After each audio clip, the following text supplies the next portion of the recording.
수년 전에 제가 초본을 발급받아야 하기 때문에 읍사무소에 가서 초본 한 통을 발급했습니다. 막상 손에 그 초본 한 통을 들고 보니까 장수가 한 장이 아니라 3장이나 되었습니다. 이사온 모든 흔적들이 거기에 담겨져 있었고 그것을 공공기관에서 요구하기 때문에 발급을 받았는데, 신학대학원을 졸업하고 전임 사역을 하면서 30대 초반에 전임 사역을 하고 이곳저곳을 이사 다녔고 34살에 목사 안수를 받고 이제는 다시 전적으로 또 전임 사역을 하면서 이 법원리에 오기까지 예상은 했지만 석장이 되도록 이렇게나 많이 이사를 했구나 하는 것을 실감하게 되었습니다. 우리 교우들께서도 아마 분명히 여러 번 이사를 누구나 했을 것인데, 이사는 버리는 것이고 세우는 것이잖아요. 뭘 버릴까요?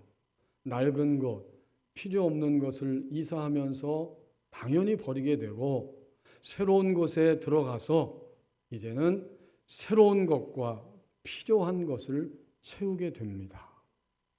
사실 이것은 우리의 삶의 전부이고, 우리는 의미적으로 볼 때 예수 그리스도를 믿고 하나님의 자녀가 됨으로 이사 온 것입니다. 하나님의 영역 바깥에 있다가 하나님의 영역 안으로 들어왔습니다.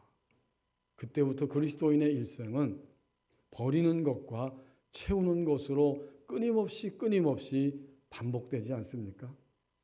낡은 것, 필요 없는 것은 예수 그리스도 안에서 하나님의 사랑으로 들어와서 보니까 다 버려야 할 것들이에요. 반면에 버리면 버릴수록 낡은 것은 새 것으로 채워지고, 또 필요 없던 부분은 다 사라졌지만 필요한 것은 하나님이 점점 새롭고 온전하게 채워가십니다. 이 모든 과정을 오늘 본문은 바로 하나님의 사랑이라고 우리에게 분명히 증거해주고 있습니다. 하나님의 사랑은 과연 버리는 것이고 정말 채우는 것입니다. 오늘 본문에 그 하나님의 사랑 안으로 들어간 한 사람 솔로몬 왕의 이야기를 우리에게 보여주면서, 열왕기는 글자 그대로 왕들의 이야기입니다. 하나님이 세우신 수많은 왕들이 있는 가운데 우리가 너무나 익숙하게 잘 알고 있는 솔로몬 왕이 등장하고 있습니다. 솔로몬이 다윗의 아들로, 그 가정의 아들로 태어났을 때 다윗 아버지는, 그리고 그의 어머니 밧세바는 감격하면서 그의 이름을 솔로몬, 평강의 사람이라고 지었습니다. 사무엘하 12장 24절, 25절 말씀. 너무나 복잡하고 피곤하고 정말 어렵고 힘든 그러한 타락과 고통 속에서 이제는 새로운 아들이 태어났기 때문에 우리 집안에는, 우리 부부 사이에는 평강의 일만 일어나면 좋겠다. 그래서 평강의 사람이라고 솔로몬의 이름을 지었는데, 하나님은 스스로 장명가가 되셔서 새롭게 그 가정에 태어난 이 아들의 이름을 지어주시기를 사무엘하 12장 24절 25절에 있는 것처럼 여디디야, 여호와께 사랑을 입은 사람, 여호와께 사랑을 입은 사람. 그래서 그는 이제 평생 동안 하나님의 사랑을 받는 사람이 될 것이고 되어야 할 것이다. 하나님이 친히 여디디야라고 이름을 붙여주셨습니다. 그날 이후로 솔로몬은 하나님의 사랑을 받는, 하나님의 사랑을 입는 존재로 성장하면서 어느 날 자신을 보니까 절박하게도 지혜가 필요하게 됩니다. 아버지 다윗처럼 할 자신이 없기 때문에 하나님 앞에 나가 지혜를 구합니다. 듣는 마음을 구한 거예요. 하나님의 말씀하신 것을 잘 들어야 하기 때문에, 동시에 사람들이, 백성들이 해야 하는 이야기를 잘 들어야 하기 때문에 듣는 마음을 저에게 주십시오. 1000마리의 짐승을 잡아 드리는 1000번제를 드리면서 하나님께 지혜를 구했습니다. 하나님이 그 기도에 응답하셔서 지혜로 채워지게 하셨지요. 미국의 듀크 신학대학의 엘렌 F. 데이비스라고 하는 이 여성 신학자 교수가 열왕기상 1장에서 12장까지가 솔로몬 왕의 일대기가 다 기록되어 있잖아요. 그것을 보면서 솔로몬 통치 시대에는 3가지로 분명히 정의가 되는데 지혜이고 능력이고 예배였다. 이렇게 3마디로 솔로몬 왕의 일대기를 그려주고 있습니다. 거기에 보면 왕정이라는 장치에 초점을 맞추고 있는데 왕실을 관리하고 또 외교관계와 여러 가지 그 필수적인 일들을 하면서 연회를 베풀었고 말과 마국간, 무기 그리고 병기고 이런 거 전부 다 동원해서 기병과 전차까지 동원해서 자신의 왕위를 튼튼하게 하고 있었는데 오늘날 이것은 고속통신 시스템과 공군력에 해당하는 것이다. 이렇게 표현하고 있습니다. 국내 정치는 물론 국제 무대에서도 중요한 입지를 갖추는 데 핵심적인 역할을 담당했다고 표현하면서 또한 솔로몬은 20년에 걸쳐서 자신의 왕궁 예루살렘 주변의 모든 도시들의 방어 구조물을 구축하는데 그리고 마지막으로 성전에 대한 자세한 설명이 이 솔로몬의 생애 가운데 기록되어 있다. 그리고 이렇게 결론을 짓습니다. 이처럼 놀라운 세부사항은 솔로몬의 왕권의 비용과 유산을 평가하는 관점을 제시하고 그가 자랑했던 지혜의 속성을 새롭게 이해하게 한다. 그는 진정으로 지혜의 왕이었다. 여러분 이런 평가에 누구나 다 동의하고 있지 않습니까? 하지만 오늘 본문 말씀은 너무나 애석하게도 그의 찬란한 지혜가 시간이 가면서 갈수록 노쇠하고 쇠퇴하는 비참한 광경을 오늘 우리에게 그대로 보여주고 있습니다. 1절, 2절 말씀에 보니까 솔로몬은 여전히 사랑의 대상을 갈망하면서 방황하고 있다는 사실을 생생하게 증언합니다. 1절과 2절에 2번 반복되는 단어가 있는데 사랑하였으니 사랑하였다. 누구를 사랑한 것입니까? 오늘 우리 성가대에서 함께 귀한 은혜의 찬양을 오늘도 역시 함께 듣게 되었는데 세상을 살다 보니까 하나님 사랑하는 것을 잃어버립니다. 바로 솔로몬의 모습을 너무나 정확하게 보여주는 찬양이었습니다.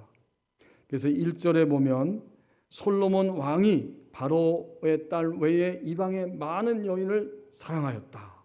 그리고 2절 끝부분에도 보면 솔로몬이 그 많은 여인들과 그들이 섬기는 신들을 사랑하였다. 2번 반복하고 있어요. 이게 솔로몬의 삶의 변질이고 나머지 그의 일생은 이렇게 떨어졌다라고 이야기하고 있어요.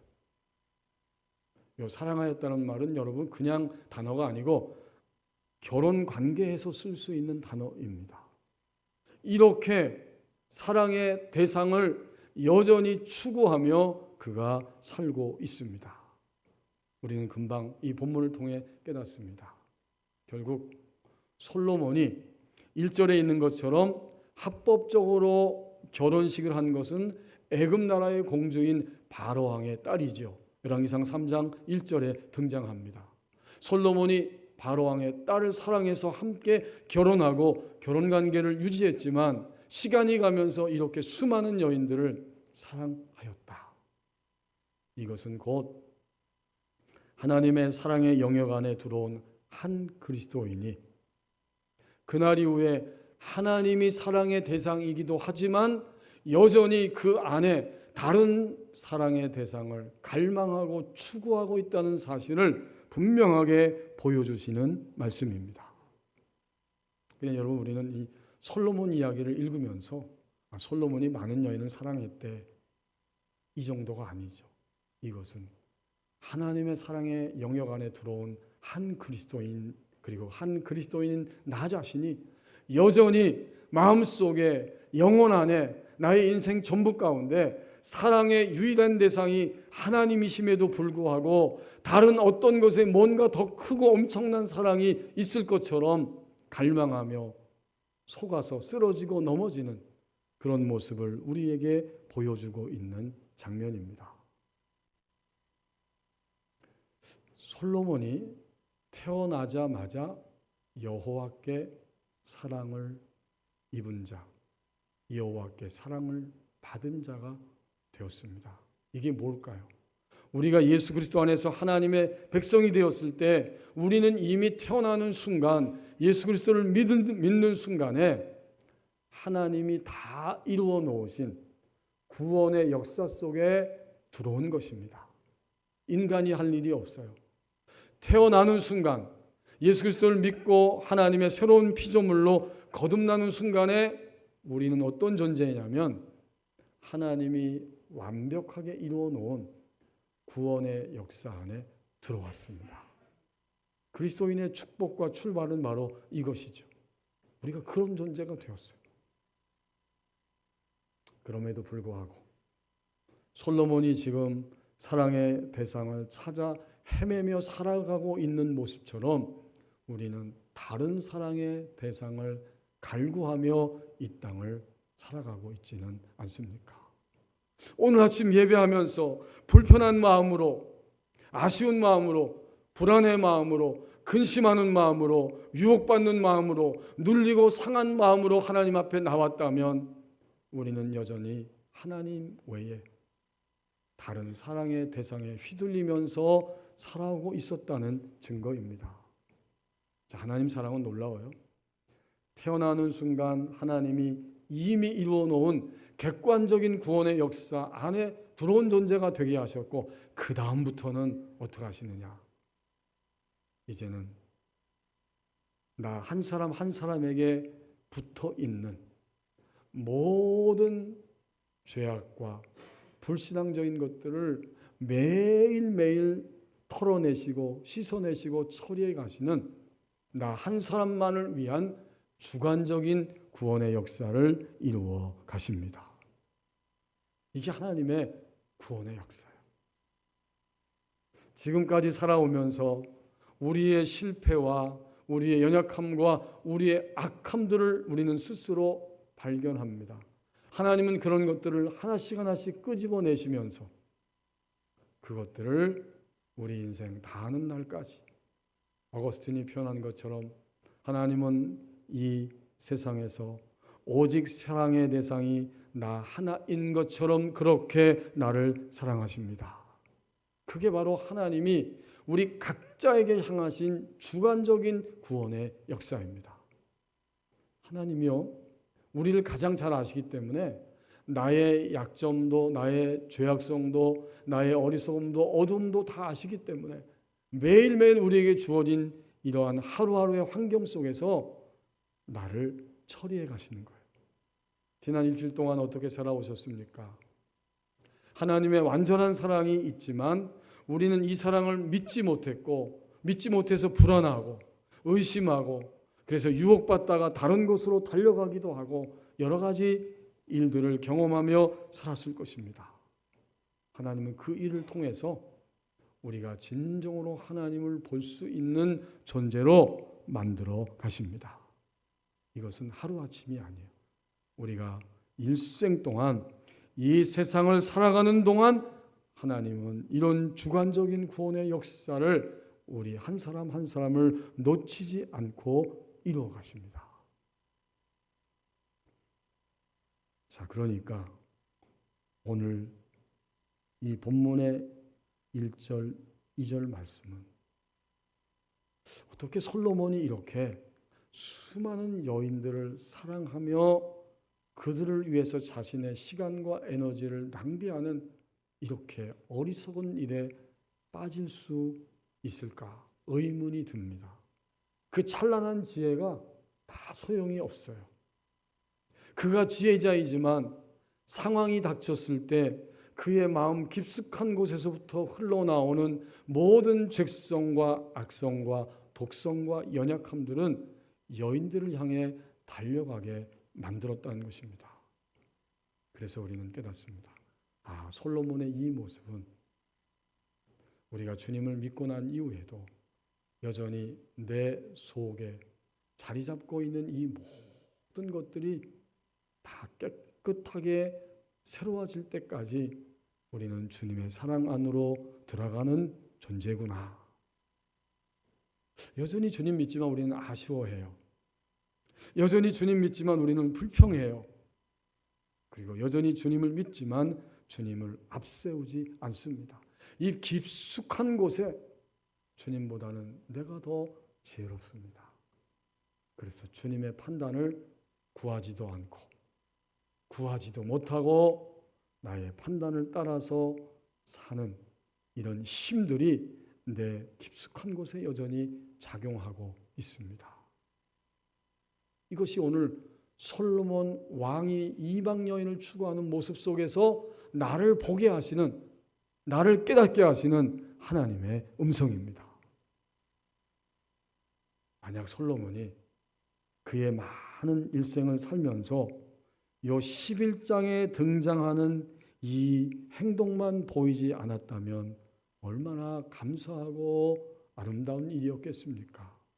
그러나 솔로몬은 그렇게 되지 못했어요. 그는 믿는 것과 아는 것과 행하는 것이 실제로 하나가 되지 못했습니다. 다르게 표현하면 그의 믿음과 삶은 실제화되지 않았다는 거예요.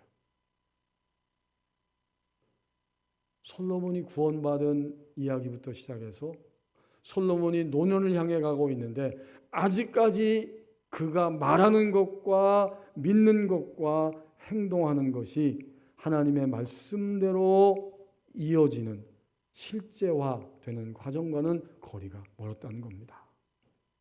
여러분 어떤 생각이 드십니까? 오늘 나는 이렇게 오랫동안 주님을 믿었는데 주님이 내게 깨닫게 하신 것도 있고 응답하신 기도도 있고 감동하신 것도 있는데 내가 깨닫고 감동받고 결단했던 것만큼 내가 스스럼 없이 그렇게 행동하고 말하고 움직이며 살아왔는가? 우리 다 각자 분량에 따라 다를 것입니다. 이 모든 것들은 단 한 가지를 보여주고 있어요. 아직은 나의 신앙이 말하는 것과 생각하는 것과 깨달은 것과 동시에 행동하는 것 사이에는 커다란 간격이 있구나. 실제화되지 못했구나 하는 사실을 분명하게 우리에게 보여주고 계십니다. 그래서 1절, 2절은 사랑의 대상을 찾으며 여전히 노년이 되기까지 살아가고 있는 솔로몬 성도의 모습을 비춰주시면서 21세기의 성도인 나 솔로몬의 모습을 돌아보게 하시고 여전히 감사하고 감격하며 승리의 노래를 부르지 못하는 나의 모습, 또 다른 사랑의 대상을 찾아 헤매는 부분들이 나 자신에게 있다고 하는 사실을 보여주시는 말씀입니다. 이제 3절 말씀을 보십시오. 낱낱이 죽음의 세력들이 드러날 때에 하나님의 생명을 찾아갈 수 있게 됩니다. 3절의 지혜의 대명사인 이 솔로몬 왕의 모습은 하나님이 이스라엘 백성들에게 신명기 17장 14절에서 17절 말씀에 금하신 것, 경고하신 세 가지를 모두 어기고 행동하는 자리로 떨어졌습니다. 이스라엘 백성들이 광야를 지나서 약속의 땅에 들어가기 직전에 하나님은 모세를 통해서 출애굽의 여정을 다 돌아보게 하시고 이제 새로운 약속의 땅에 들어갔을 때 왕정 통치 시대가 올 것을 바라보시면서 왕이 되는 자는 이 세 가지는 반드시 금지해야 한다 라는 것을 신명기 17장 14절에서 17절까지 말씀해 주셨는데, 왕이 된 사람은 첫 번째로 말을 많이 두지 말 것. 애굽에 가서 많은 말을 사오지 말고 그것을 구비하지 말라는 거예요. 하나님을 의지해야지. 근데 놀랍게도 솔로몬이 자기의 나라를 굳건하게 세우면서 앞에서 나누었던 대로 애굽 나라와 화친하고 애굽 왕의 딸을 자기의 아내로 맞이하게 됩니다.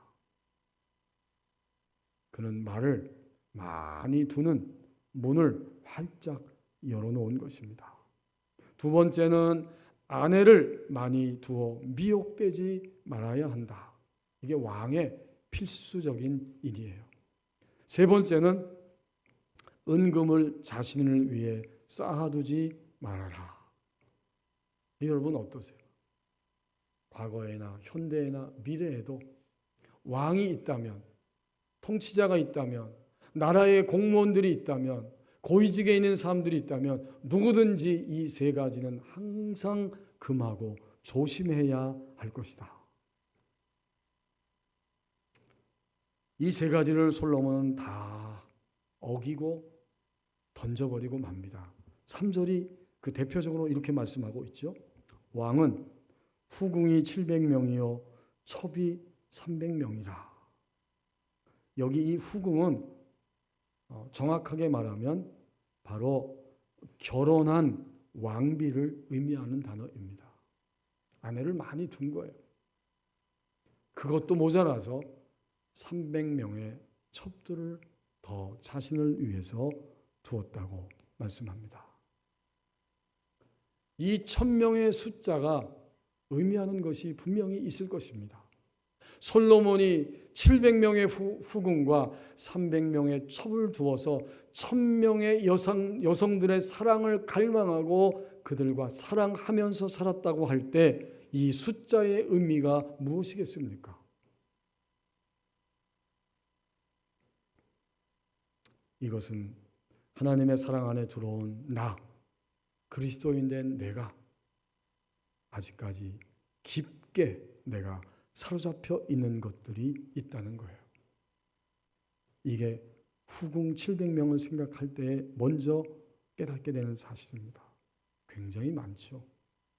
우리는 예수님을 믿는 순간부터 빛을 찾고 출발했는데 아직까지도 빛이 내 안에 비치고 있지만 나를 뿌리 깊게 내 안에 깊게 사로잡혀 있는 것들이 있는 거예요. 그게 우리는 자동입니다. 그리고 습관입니다. 어떤 때는 이러면 안 되라고 성령께서 인지해 주셨지만 인지해 주셔도 하면서 자동으로 습관적으로 저절로 그 말을 하고 그 생각을 하고 그 행동을 몸으로 실천하게 됩니다.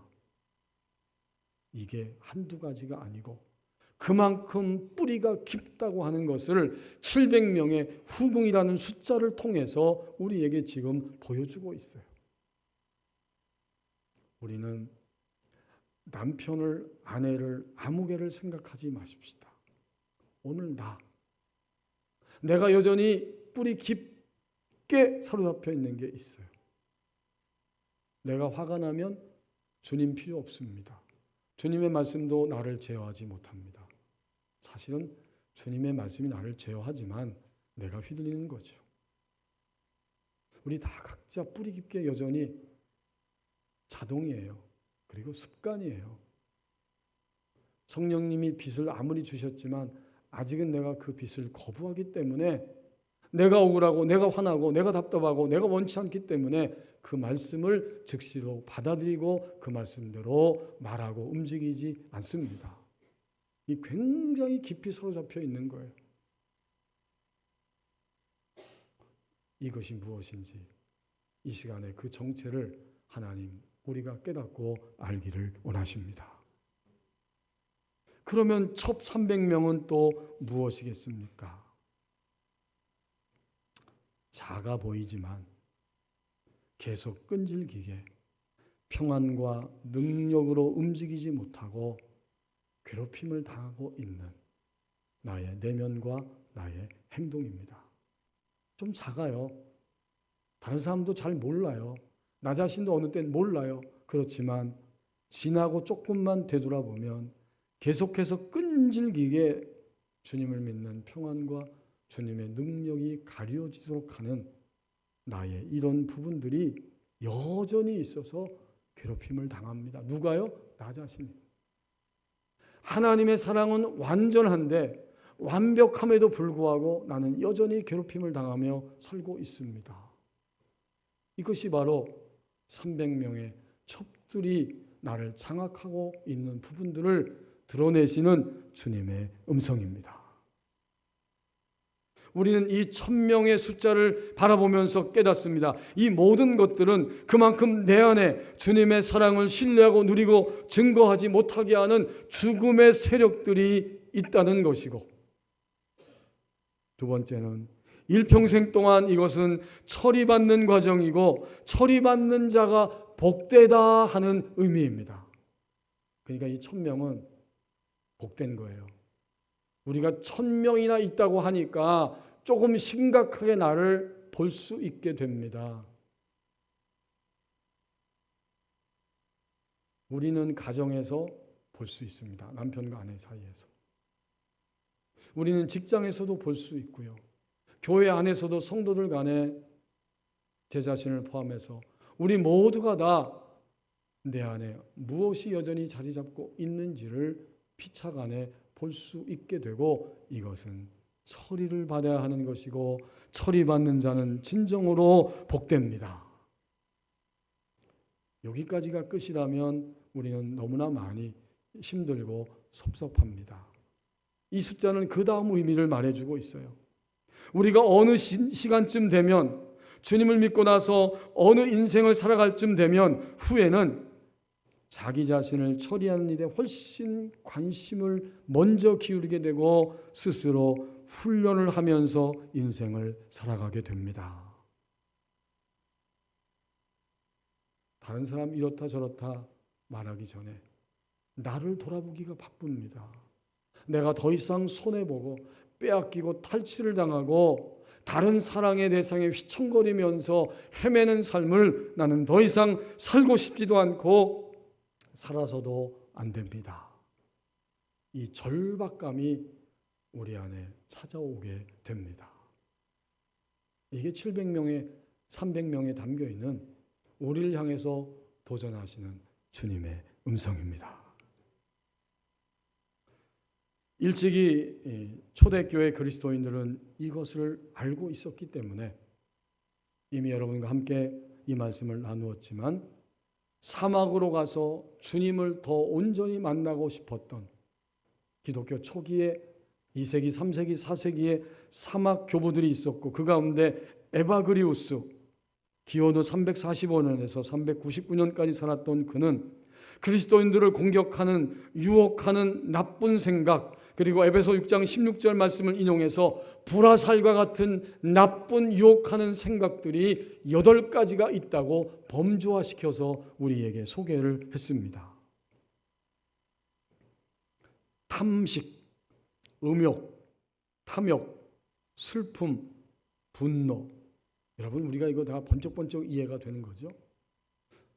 슬퍼하는 것도 우리에게 나쁜 생각이고 불화살이라는 거예요. 그 다음 아케디아에는 2가지가 들어있는데, 영적 태만과 영적 무기력. 이것도 불화살이에요. 우리가 영적으로 게을러서 태만하고 그러다 보니까 영적으로 하나도 힘이 없어요. 이러한 아케디아라고 하는 요소가 있고, 7번째는 헛된 영광, 곧 명예욕입니다. 나이가 들면서 이 명예욕이 굉장히 우리에게 도전을 줍니다. 이게 헛된 영광이라는 거예요. 마지막 8번째는 바로 교만입니다. 일평생 동안 버리기 힘든 것이 바로 교만이라는 거죠. 혹시 오늘 내 자신 안에 이런 것들이 드러나고 있습니까? 그것은 축복입니다. 드러나는 것이 축복이에요. 속에 병이 있는데 드러나지 않으면 어떻게 되죠? 나중엔 터져버리잖아요. 이 8가지가 계속해서 우리 안에 이 불화살들이 나를 태우기 위해 내 안에 있다는 것이 하나씩 하나씩 드러날 때 그것은 정말 축복입니다. 그냥 많이 고민할 필요 없어요. 아, 나는 이런 존재구나 인정하고, 이것이 너무나 더럽고 추한 것이고 징그럽기 때문에 나는 빨리 이것을 던져버려야겠다. 드러나야만 이 자리까지 갈 수 있어요. 드러날 때 내가 그렇다라고 동의하고 인정하는 단계가 옵니다. 여러분, 내가 인정해야 돼요. 아, 나 이런 존재입니다. 드러나고 인정하고, 그러면 우리는 주님의 손을 자연스럽게 붙잡기 시작합니다. 그리고 어느 순간 이것이 너무나 추한 것이고 악한 것이고 징그러운 것이기 때문에 나는 더 이상 견딜 수 없어서 드러날 때마다 집어서 던져버리기를 갈망하게 됩니다. 그래서 사막 교부들은 하루 동안에 성찰 기도의 시간을 가졌다고 합니다. 어떻게 성찰하는가? 그들은 이렇게 표현합니다. 영혼에 들어오는 악한 생각을 의식하는 즉시 제거하지 않으면 영혼은 결국 쓰레기로 가득 찬 집처럼 됩니다.